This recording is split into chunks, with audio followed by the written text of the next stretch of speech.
Hey guys, in this video, I'm gonna show you how to create a Shopify app in Bubble.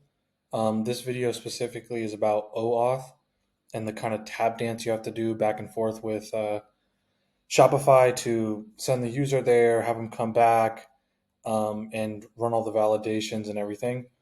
I'm sure there's another way to do this, and I'm sure there's multiple ways to do this, but this is the way I figured out. It's all on the client side. I tried to set it up on the server side, but yeah, I had some issues. So, anyways, I'll get into it. So the first thing we're going to cover is the setup. So you have to make a Shopify partners account, and I created when you create that. If you go into apps, you can create a new app, and I created this one here called testing. And there's a couple things you need to configure first. So I have the ID, I have the secret, and in the app setup, the first thing you need to do is change these URLs. So this is the URL that gets triggered when a Shopify merchant will try to hit your store with a request. And then this is where they'll redirect after they grant you. So just for the purposes of this demo, I'm putting in like I have a Bubble app. I created a new Bubble app. It's brand new. There's nothing here. When I click preview, I get the typical name of your app with the version testing debug mode equals true. So I'm just going to put that in here for now into each of these because we're going to be testing that. Another thing that you're going to want to do is the embedded app. So Shopify allows you to embed your application in the merchant's window. So essentially, if I'm the shop owner, I would basically see my whole Shopify admin here and then my app right there. Now, that is something that is harder to do because you have to authenticate with Shopify's session token to validate that your app is actually running within their container. And that is something that's pretty tricky. I'm pretty sure you need plugins to do that, and you can't do it um, just out of the box. So if someone knows how to do that, I'd love to hear it. But if not, basically you click manage here, and basically what this will do is when the customer or this merchant clicks your app, it'll open up in another thing. So what I'm going to do here is just disable the fact that the app is embedded, so it's not embedded. Okay. So that's pretty much it. That's pretty much how you set up um, the the Shopify side. Now in Bubble, since you're making a kind of SaaS product, let's say, it's always good to have a company table. So I went here and created a company table. I got some information about the shop. So these are just text fields. Um, and essentially, we're going to be using these fields throughout the process. So the first one is the shop domain. So you need to know who is the shop. You need to have their name. And then you also need to save their token because that is the goal of the auth process. Once you go through the auth process, you're going to be using that token to uh, call the customer's API requests.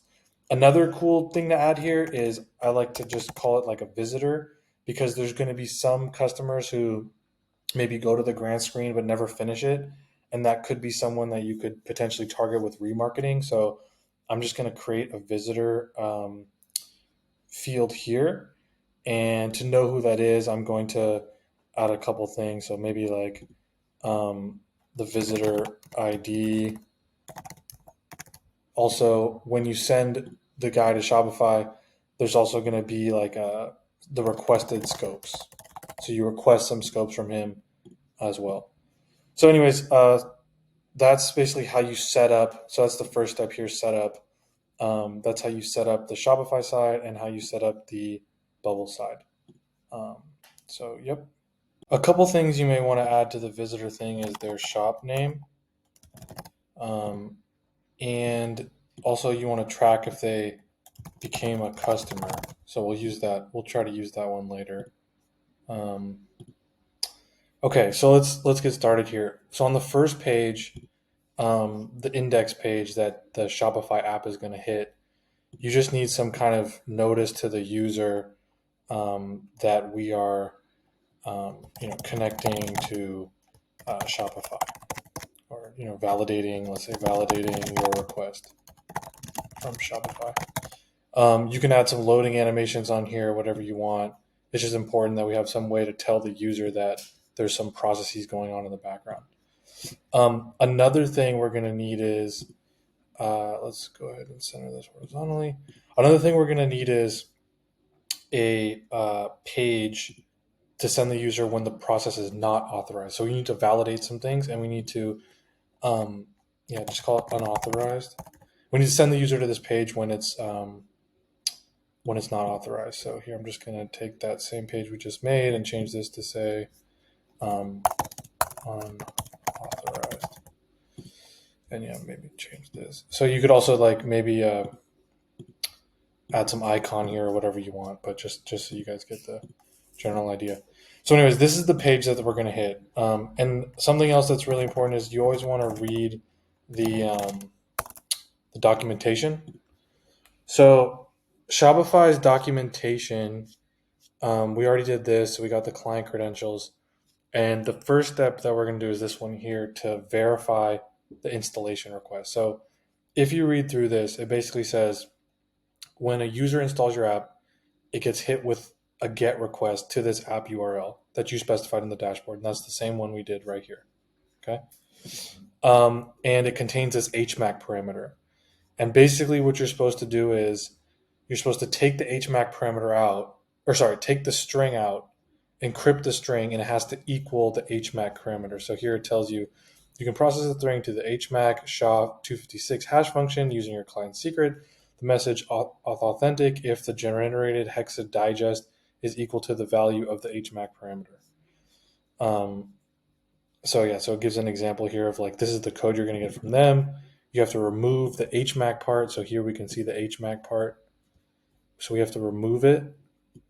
And then what we have left, we run this algorithm on this hmac or SHA-256, and then it has to equal the hmac code that they sent us here. So we have to set that up into our app. Now to do this, we need a plugin because the hmac SHA-256 thing is it's obviously some kind of technical algorithm that they run here, and so first things first, you got to go to Bubble, add a plugin, hmac base 64. I'm sure you can use any one of these ones, but you want the one that says SHA-256. So it looks like this one costs money. Looks like this one is free. So I'll take that one there. hmac 256. And you also will need to, let's see here. Yeah, this one looks like it's made for crypto. So it doesn't look like the right one. Let me see another one.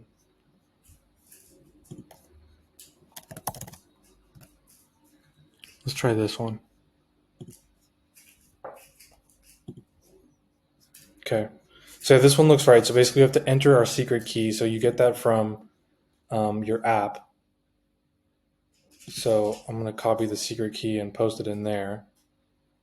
And then, so I copy the secret key. I'm going to post it in these two. It's workflow. So as you can see, they tell us they send us a shop timestamp and hmac parameter. And we need to know when to run this workflow first and foremost. So it's a new user. We don't know who it is. So what we're going to do is we're going to add a new workflow when the page is loaded, only when we're going to do a search for company, add a new constraint when the company's shop domain is not, actually, let's just do equals they're going to hit us with a URL, and we have to get the parameter from the URL, the shop. So when we don't have that shop, when we do a search for that company and the first item is empty, that's when we know to run this flow because we don't know who the customer is. It's a new user visiting us for the first time. So the first thing we need to do is, like they call out on the documentation here, we need to run this encryption. So how we do that is since we downloaded our plugin, we have this little hmac encrypt with secret here, and the secret I specified in the plugin. But basically, the string they want is the URL that we're hitting with taking out the hmac. So they describe it to you right here. Here's the example query string, remove the hmac. So we need that value. So how do we get that? First, what we can do is take the URL and find and replace. We have to take out let's see, take out our, as you can see, the first thing that we get hit with is actually the name of our app that we gave them. So it's like our URL. And here, what we're going to do is we're going to add in. So we want to remove the URL, so website home URL, and then I think they also like add a question mark or a backslash or something. I'm going to append a question mark there. So that's the first thing we want to do is remove the website URL, append that. And then the second thing is we want to find and replace again. And this time we want to do the hmac parameter like they told us. So we're going to do hmac equals get data from the URL, the hmac parameter. And then something else they do is they add this little and at the end. So you see like here, look, hmac, blah, blah, blah, blah, blah, and. So you have to take out that ampersand as well. So here I'm going to use append, and I'm going to add on the thing there. So basically what we're doing is we're taking the URL and we're deleting data off of it to get what we want. And the second thing we need here is they call it out. They say hexa digest hmac SHA-256. So here what I'm going to do is I'm going to take the hex, and the algorithm is SHA-256. And the secret, I already put it in the plugin, so it's going to be like that there. So basically, we're going to encrypt that string, and then we want to take the user to the unauthorized page only when the result of step one, so the encryption of that encrypted string, is not the URL get data from the URL, this hmac parameter here. So essentially what we're doing is we're saying we're testing that the request from Shopify is authentic. So we're doing it the way they asked us to.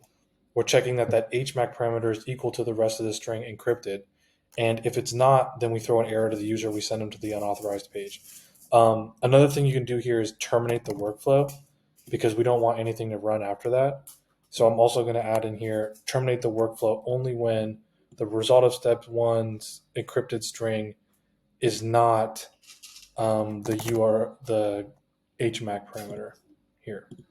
Okay, so that's how you set that up to validate the hmac, because that's what they tell us to do right here. First, we need to validate that the request is from Shopify itself. Back to the documentation. So once we verify the request from them, we then have to send the user to the grant page. And if you read through this, basically the merchant has to grant you permission to access their store. And if you go through this, blah, blah, blah, blah, blah, this is all if you're using Node, Ruby, or PHP libraries, which we're not.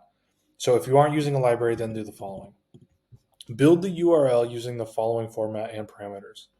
So essentially we need to build this out. And it's made up of these pieces. So I'm going to copy this. I'm going to come in here and I'm going to take the user to an external website because Shopify is an external website. And let's start building this in. So this parameter right here, this first one, shop, we have to get that from the URL, obviously. So here I'm going to get URL, get data from the URL, shop. Okay, that part's done. .myshopify.com /admin /OAuth /authorized question mark client ID equals client ID. So we come into here again, copy the client ID, come back in here. paste it in.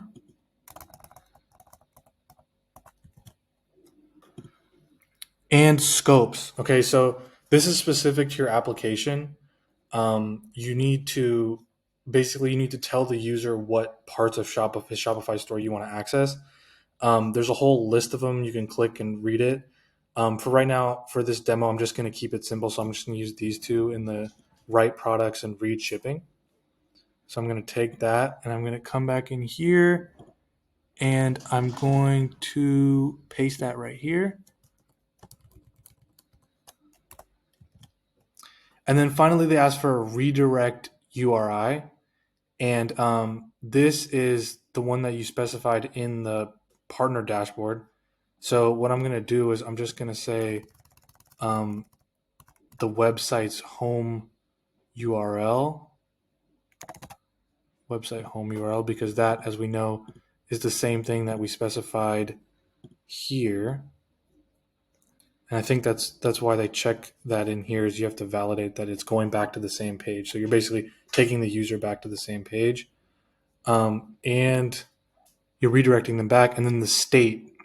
So if you read about what the state actually is, it's basically a unique ID generated by our app, a randomly selected value provided by your app that is unique for each authorization request.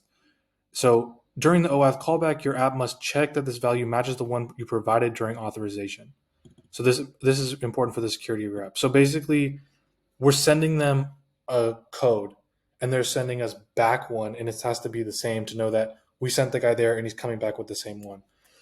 So you could generate a random string and save it to the DB, but what I think is easiest is just to use the current user's ID. So here I'm going to insert in the current user's uh, unique ID. And then grant options. There's like two different modes. There's online and offline. I'm going to use the offline mode just to make it simple. So here I'm just going to take this out and leave it as is. Now we're almost done. This will work by itself. But remember we mentioned about the visitor for remarketing. So say the guy goes to the off screen and then he never finishes. You may want to know who he is. So what I like to do here is I just like to create that visitor so we know who he is in case we maybe want to reach out to him and say, hey, why don't you install our app or whatever. Here's some fields. So like, for example, here I'm just going to say became a customer. No, not yet, but maybe he will. Requested scopes are going to be the same ones that I copied here because we want to get that guy's scopes. The shop name is going to be the URL, so get the shop from the URL because we want to know what shop he's from.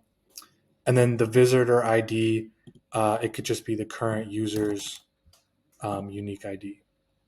So therefore, you can know who this visitor was and see if he converted or not to a customer when he comes back from the auth process. I think we're ready to test this. So here to test, you select a store. I have a bunch of stores here from the other app I built, but you can create a new one here and just use test data. So here I'm going to use this one. And when I click install, remember it's going to trigger a GET request to the URL we specified in there. Quick thing that you have to change is in the URL, you don't want it to do the debug equals true. I think that like question mark debug equals true throws off the URL. So just erase that part and save it up there. Now let's just go back to this really quick. So let's see what happens when we test our workflow, see if the user goes to the grant screen. Okay, so we're validating the hmac. Boom. Okay, so your connection is not private. Looks like we messed up the URL, auth3factor.myshopify.myshopify. So we looks like something got messed up there. So let's look at what happened here. Now, a good way to debug this OAuth thing is in the logs tab. And if you click on search, here you can kind of see like what basically happened in the last run. So it looks like we encrypted the hmac, everything went okay. We created the visitor, and then let's see.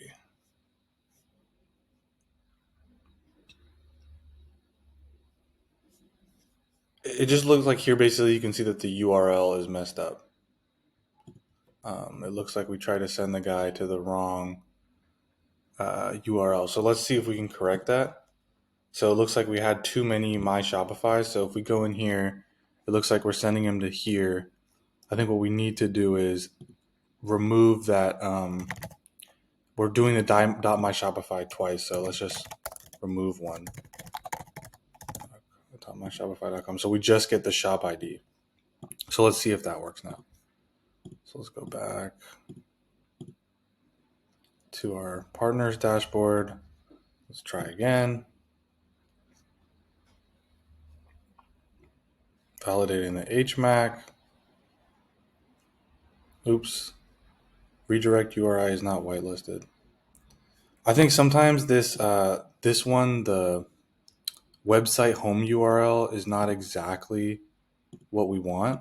Sometimes it doesn't give you the exact one. So I'm just gonna what I'm gonna do is I'm gonna go back into our partner dashboard and copy this and paste it in there. Sometimes that command and bubble doesn't give you the exact one you want, so I'm just gonna try this now. So let's see if that works now.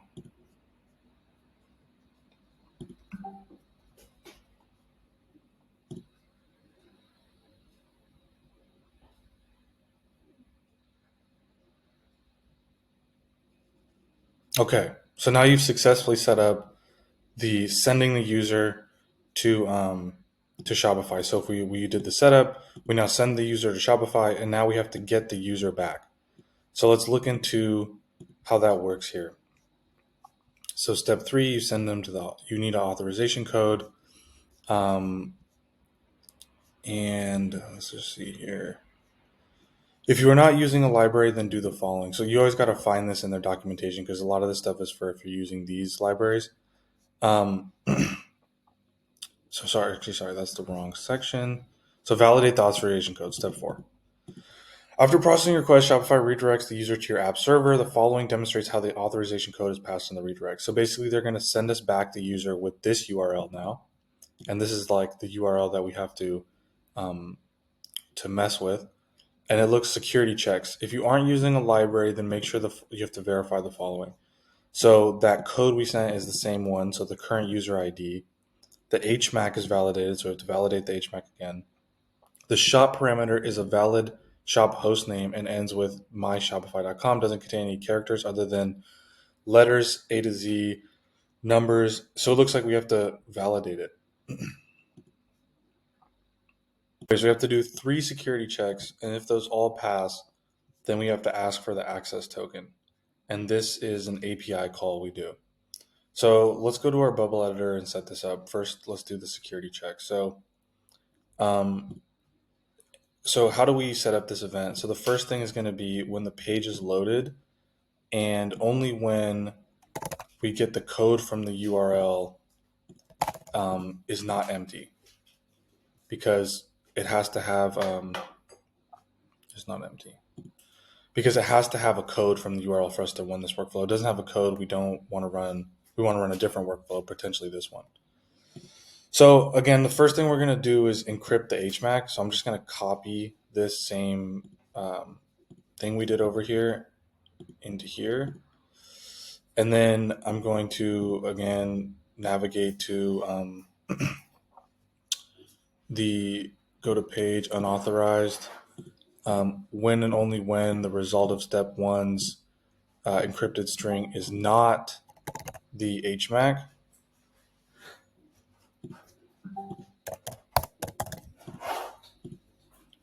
And then I'm also going to terminate the workflow if that happens.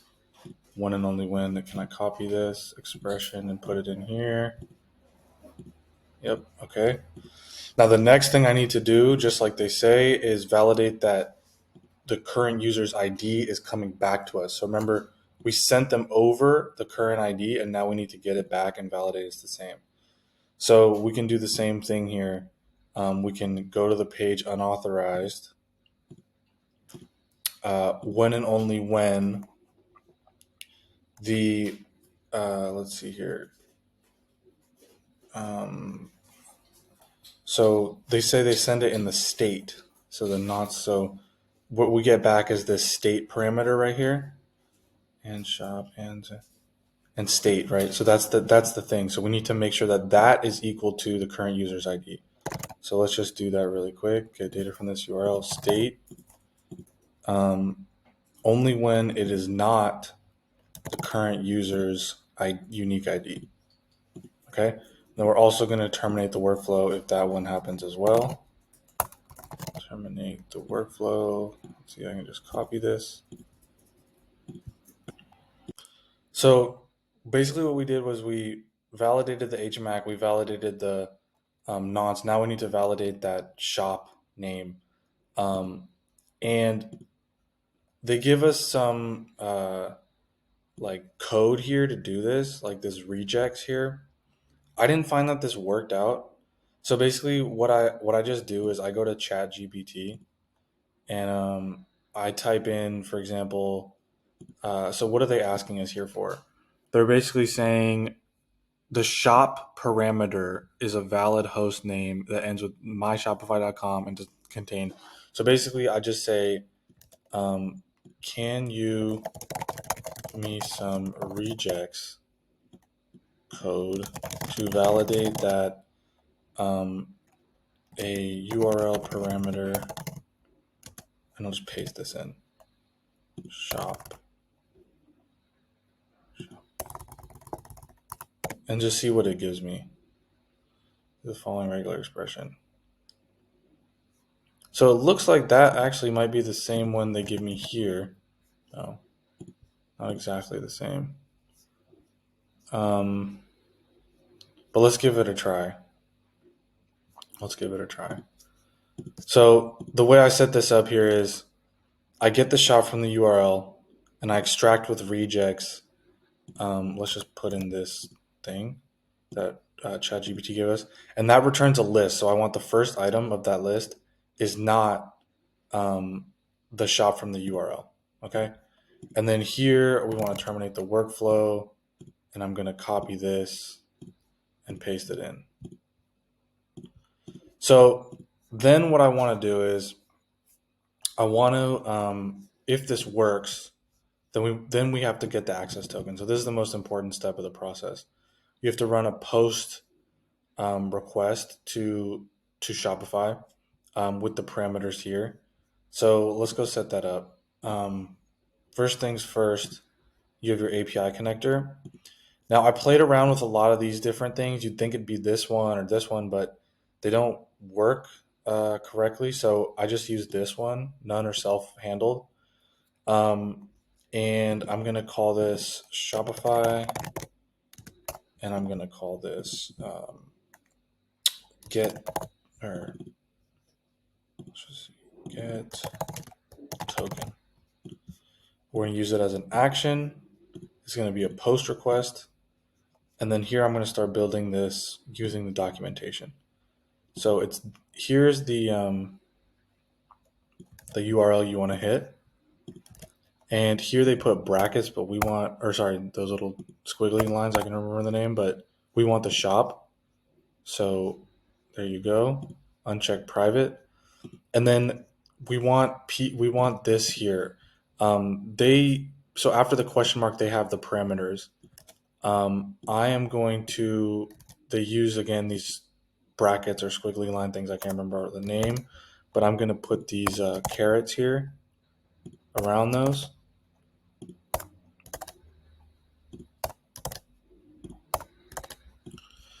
And then here I get the values. I'm going to keep private checked on these two, but not the authorization code because that's a dynamic value. And then again, we have to go into our partner app to get those codes. So client ID, copy, paste. Client secret, copy, paste. And then these are going to be dynamic, but we do need to initialize the call for it to work. So what I'm going to do that is I'm going to select a store, and I am going to try to install again and see what happens. So we go to the grant screen correctly, and then we come back. See? So, okay, so we install the app, and then we have this code here. So let's copy that and paste it and take out the code part and put it in here, and the shop name and put it in here, and see if we can initialize the call.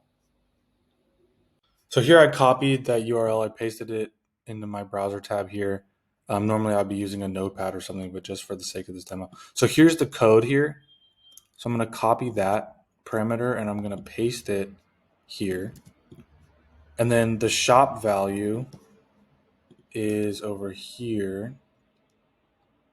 That's just the name of the shop. So let's get that. Where is that shop? Or no, sorry, it's over here actually. Blah, blah, blah, host, shop. Okay. So the name of the shop is Auth Refactor 4. So I'm going to copy that. I'm going to paste it right here. Now let's try to initialize this call and see if it works.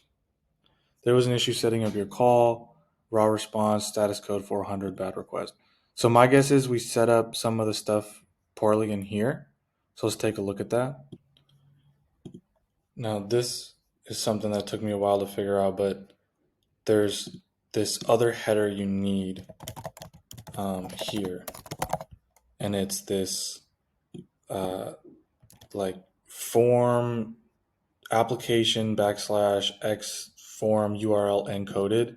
And I guess it's just like some certain header. They don't tell you about it in the documentation, but shout out to James from No Code SaaS. I saw it in his screenshot, and that's what led me there. So now let's try this and see if it works. Okay, boom. So we got it back. We got the access token and we got the scope. So it looks like this. And now we need to build it into our workflow to keep it. So let's go back here and say, so we got to set that up. Shopify get token. And we're going to do the path is going to be the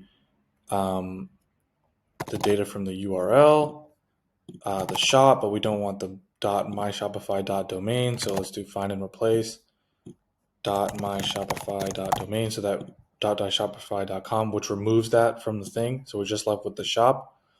And then we want the auth code from the URL. So this is just get data from the URL, the code.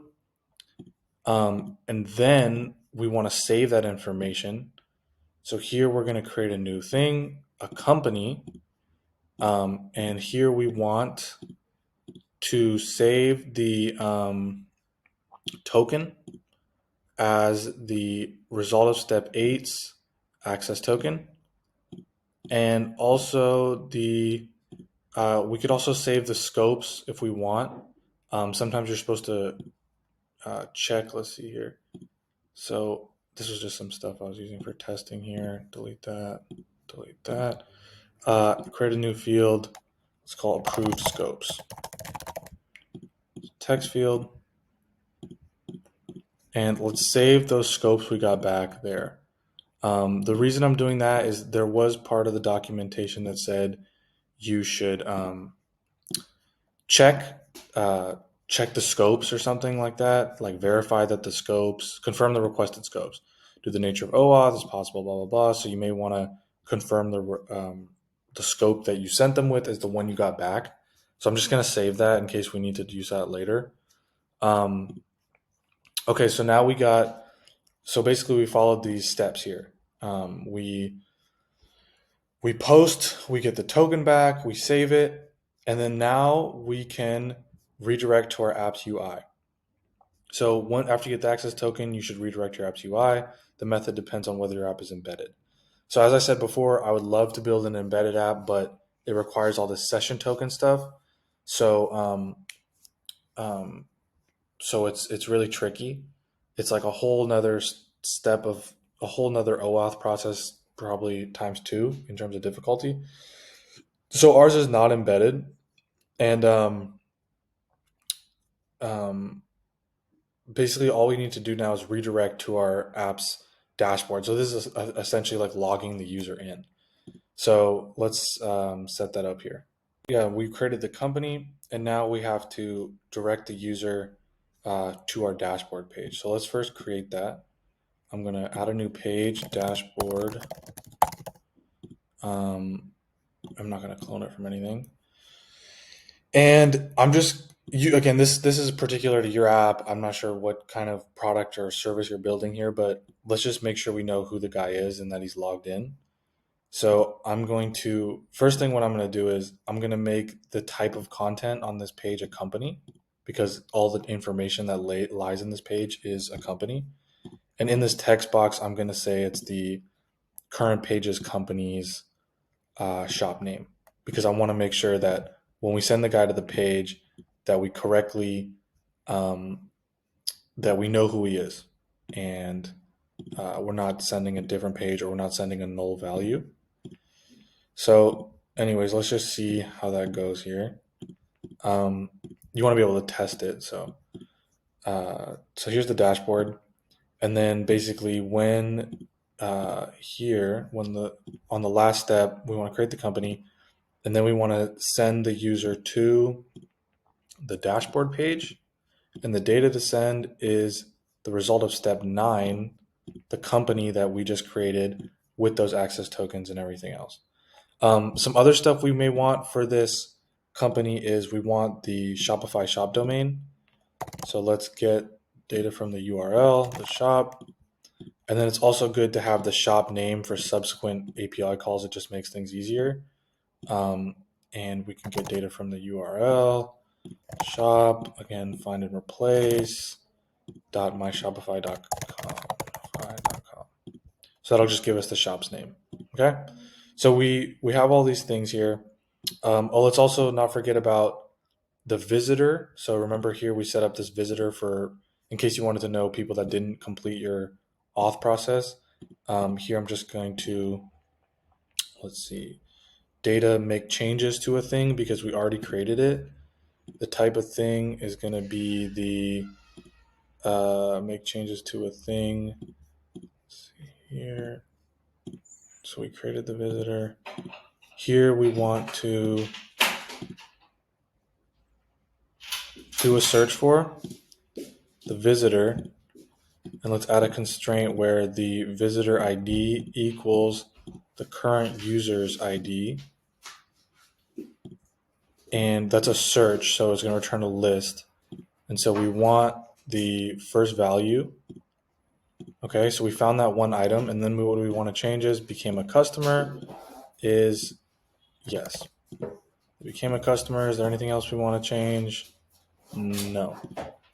So they became a customer. That way we can track who became a customer and who didn't. 2 issues. Create a company. It's not a possible action. I'm not sure what happened there. Oh, wait, hold on. Sorry. This is.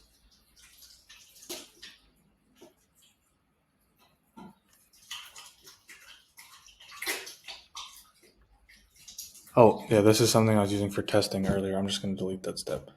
So, anyways, let's just walk through the steps again. Here we have, so we set it up. We sent the user to Shopify. We get the user back. And then we have to build out the ongoing logins, but let's first test it. So we sent the guy to Shopify, encrypted the hmac. If it didn't work, we terminate. We created a visitor. We send him to the site. And then when he comes back, we run all the security checks. We ask for the access token. We create the new company to our database, and we go to the dashboard. So let's check and make sure this is all working here. So here I'm going to try a new store. Let's try this one.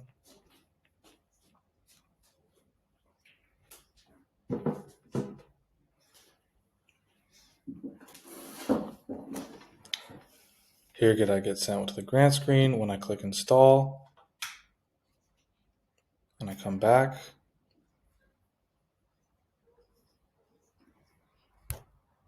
Boom.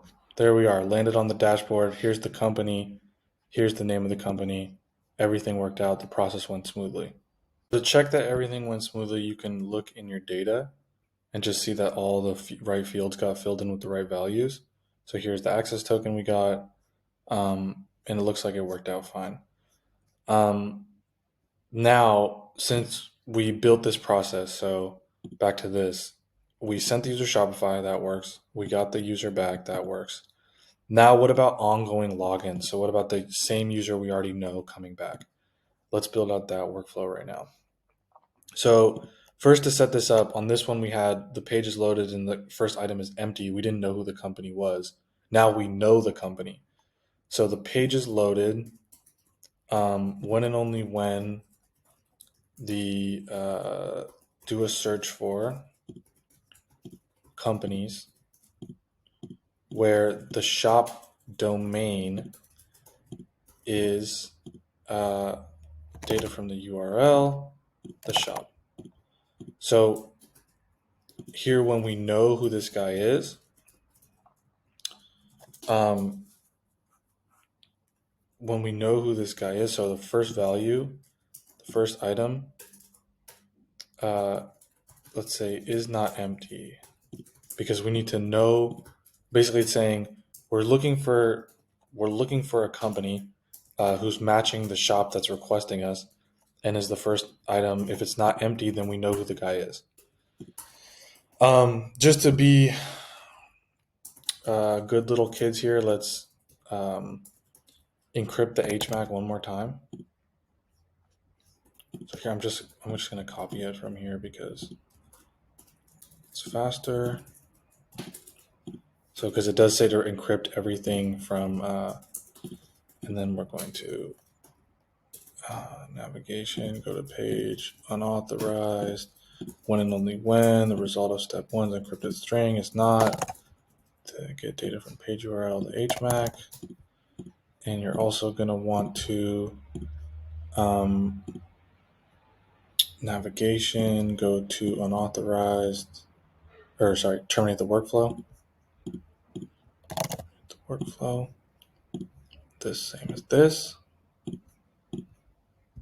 And then, but if it does work, then we want to send the user to go to page, to the dashboard, and the data we want to send is the do a search for, just like we had up there, the companies where the shop domain equals the shop. We want the first item. Close that. We want the first item. There we go. So that we're sending it. So yeah, basically we're just saying, if we know the company and the request is from Shopify, then send them to the dashboard. So yeah, let's give that a test and see if it works. To do this one, let's try to get back to our partner dashboard. Here we go. So to do this one, to test the login, you actually have to go to stores. And I'm trying to remember who was that store we just were testing with. Find and replacement method. So let's go find that guy and click login. So here we're brought to the Shopify admin screen, and let's see if what we just built works when I try to open up the app we have testing. So here we're going to validate the hmac again.